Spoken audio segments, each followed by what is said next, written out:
this video, as you can see from the title, we are going to be looking at 50 facts about Harry Potter. Now, I'm very excited to record this video as I am a huge fan of the Harry Potter books and of the films. The films are actually some of my all-time favourite films.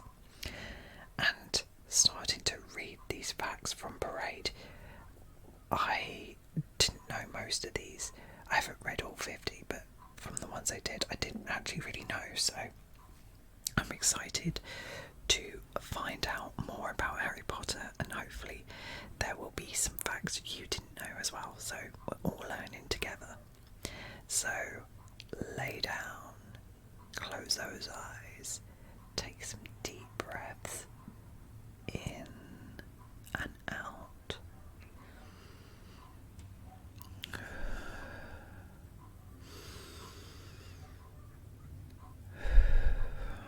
And out. And let's get to looking at these facts, shall we? And let's have a look.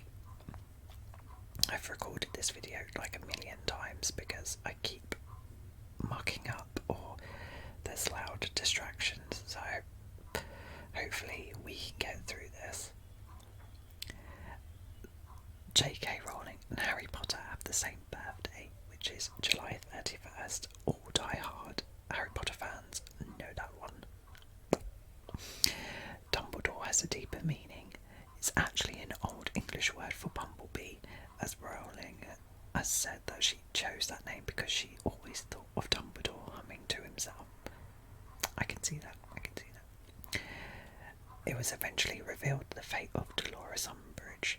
Although we didn't read about it in the books, she was eventually imprisoned for her actions at the Ministry of Magic and was sent to Azkaban. Yay, she got what she had coming to her. The names of some of the main characters were changed from the original names. Before they were changed, they were Hermione Puckle, Draco Spinks, Neville Puff and Lily Moon, who ended up as Luna Lovegood. Whenever you saw Harry, Ron and Hermione doing schoolwork in the movies, Daniel, Rupert and Emma were actually doing their homework. Harry, Ron and Hermione's names all had deeper meanings too. Harry is the Middle English version of Henry, which was a name for popular English kings. Ronald came from an Old Norse Rogfolder, a title for a ruler's advisor. Hermione's name is from Shakespeare's The Winter's Tale, and she was just meant to be clever since her parents are scholarly. Robbie Coltrane, who plays Hagrid in the films, was the first actor to be cast in the series. That I didn't know that he was the first. Rowling credits the Harry Potter books to her mother's death, saying the books have a major death theme in them because she started writing them 6 months before her mother died. She has said that if she didn't die, there wouldn't be a Harry Potter. Oh wow. Rowling once said that she wasn't in a happy place. When she wasn't in a happy place, she almost killed off Ron out of sheer spite. Do you know what? I would have loved to have seen what she would have done with that. I mean, I like Ron's character, but it'd be actually interesting to know how she would have played it out without his character. But yeah, that's just me. If you look closely, you'll notice that the scar on Harry's head on the book cover and in the film are different. On the books, the scar is in the middle of his forehead, and in the films, it's off-centre. Although Hogwarts is in England and Harry lived in London, much of the series is inspired by Edinburgh, Scotland, which is where Rowling lived. Or lives, I should say. The Dementors were based on Rowling's experience with depression. She once described it as that cold absence of feeling, that really hollowed out feeling. That's what a Dementor is. That I knew. Rowling and created Quidditch after having a big fight with a now ex-boyfriend. She said she doesn't remember the connection between the fight and the game, except that maybe in her deepest, darkest soul, she would quite like to have hit him with a bludger. So true. The Harry Potter movies could have been a lot different before an argument with Rowling.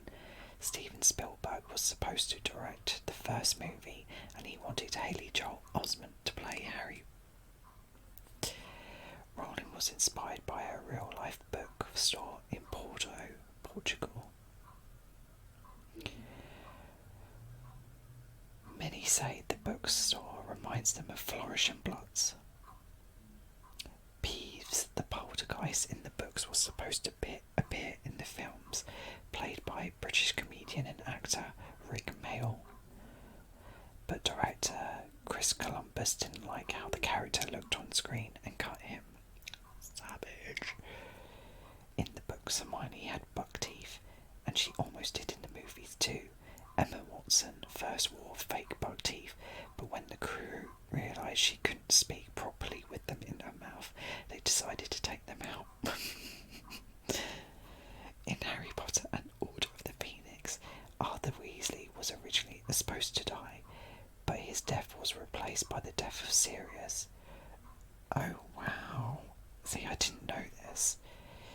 In The Prisoner of Azkaban, Professor Trelawney refused to sit at the table with 12 other characters because she would be the 13th, and the first one to get up after that would die. In Order of the Phoenix, 13 members of the Order are sitting, and Sirius was the first to stand up. I think I did know this. I think I did. The names of the plants in the Wizarding world are based on real names. Rowling said they come from a book called Culpepper's Complete Herbal, which was written in the 17th century by English botanist and herbalist Nicholas Culpeper. I don't know, butchering this. The American name for the first Harry Potter book was almost different.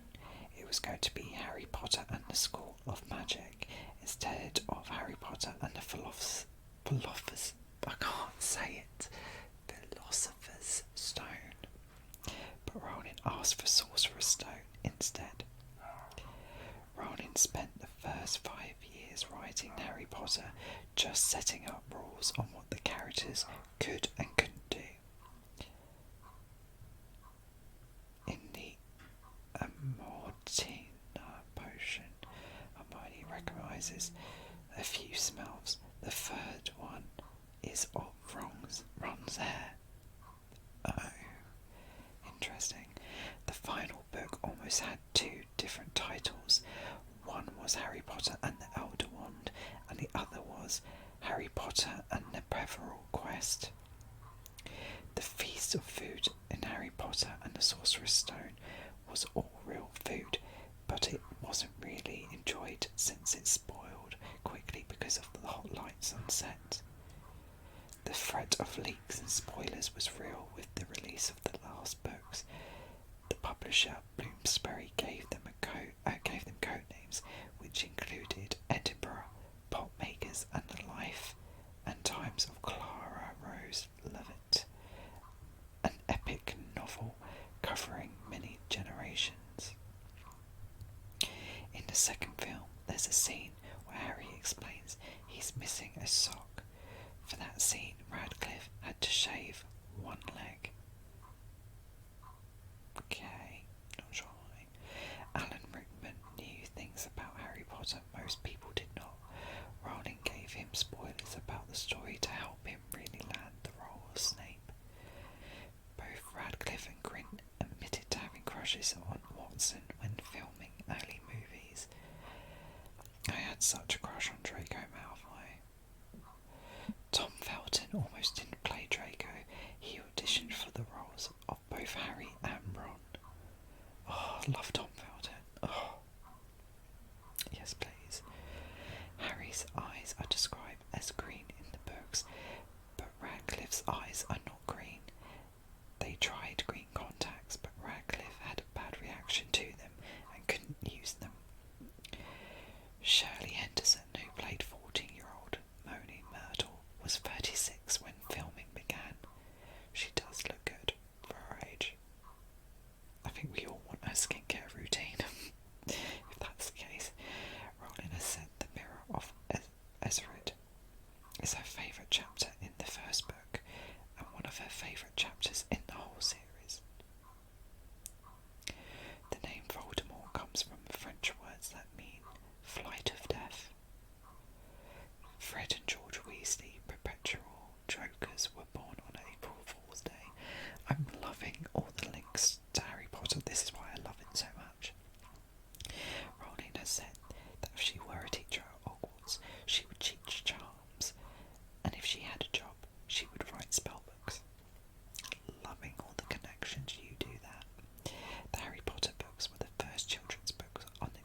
represents goodness, which is why Gryffindor robes are red and the Weasleys have red hair. Green is associated with negative events, like when Harry saw a flash of green when his parents died. Rowling has said that when she took a sorting hat quiz, it sorted her into Hufflepuff. Makeup artists applied Harry's scar over 2,000 times, and Radcliffe went through 160 pairs of glasses. My God. Rowling famously revealed that Dumbledore was gay after the series was completed. Yeah, for gay characters. Rowling has said that she regrets pairing Ron and Hermione together, saying she did it because of wish fulfillment and not because of the plot. See, I don't agree. I agree